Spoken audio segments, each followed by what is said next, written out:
Brimstone is a western thriller directed by Martin Koolhoven and starring Guy Pearce, Dakota Fanning, Carice van Houten, Kit Harington and Emilia Jones. This movie was first released at the 71st Venice Film Festival and I wanted to watch it, but unfortunately I was not able to attend.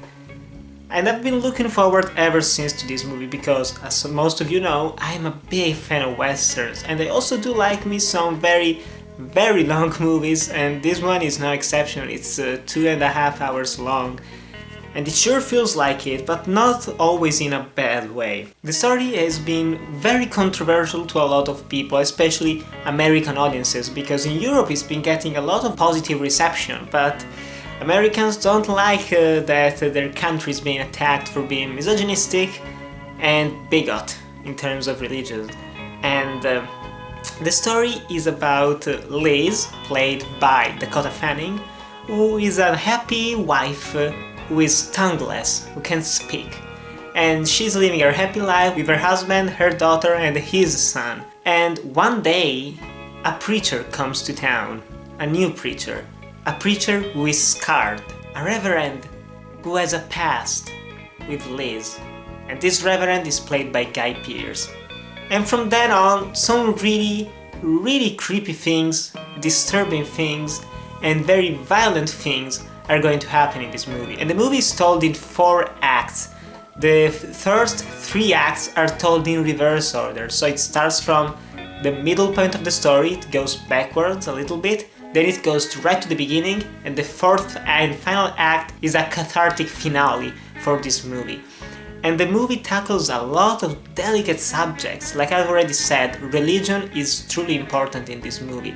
Not only religion as in terms of how people actually believe in religion, how much people put their faith into reverence, in these people who are supposed to be pastors, who are supposed to be shepherds, who actually help people to do the right things while they're actually trying to make them do some very evil and nasty things.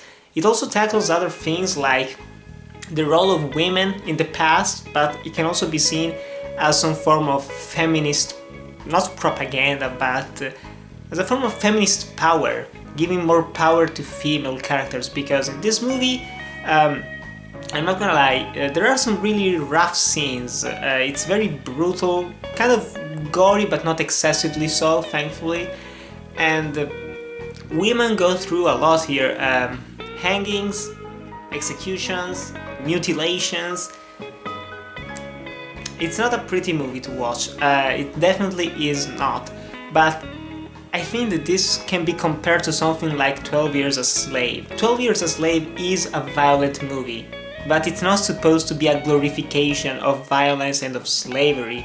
The same thing applies, in my opinion, to Brimstone, because the movie shows violence against women, it shows how badly they were treated at the time, even though it's a bit exaggerated. And also, I think it's kind of necessary to show all those brutal things, to also show how much these characters have gone through and how much they can still keep going on, especially the main character of Liz.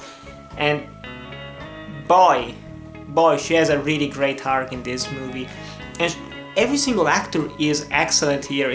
There are no mind-blowing performances, but they're all pretty darn good. I did really like Guy Pearce as the villain. He is amming it up, like he does sometimes. He is very cartoonish, but that's not necessarily a bad thing. I mean, it's a western movie, it's very serious, and excluding the final chapter, in the other ones it was a little bit more subdued, but in the final one it goes all nuts. And I also really liked Dakota Fanning, who gives pretty much one of her best performances to date, because she hasn't been in that many movies recently. This is the first really big release that she's been in, and her sister has been doing great with movies like Neon Demon and Ben Affleck's Live by Night. But Dakota Fanning is just as good as her sister, and she shows it in this movie. Also, Kit Harington has a smaller role in this film. It's good. It's actually probably his best cinematic performance yet, especially compared to Silent Hill Revelations. It can only get better than Silent Hill Revelations, honestly, and it does very well here. And I especially really liked Carice van Houten, who also has a smaller part in this movie, and Emilia Jones. she was a true revelation here. She acted brilliantly, she was easily the best actress in the movie, and she goes through some very nasty things, especially during the third chapter, and this is not a movie for everyone. It is, first of all, very, very long, and while I wasn't necessarily bored through most of it, there were parts where I went, okay, this could be moving a little bit faster. There are a couple of things that are repetitive, but not in that positive way like Martin Scorsese does. They were just repetitive in an annoying way, like, okay, I understand it, let's get on with it, especially with a song that the Reverend keeps singing throughout the entire movie, whatever. I also did like the inclusion of a lot of violence. It works pretty well in this movie. It was thematically important and relevant. It might bother a lot of people. It is mildly graphic and done with practical effects for the most part, except for flames. They looked fake as shit in this.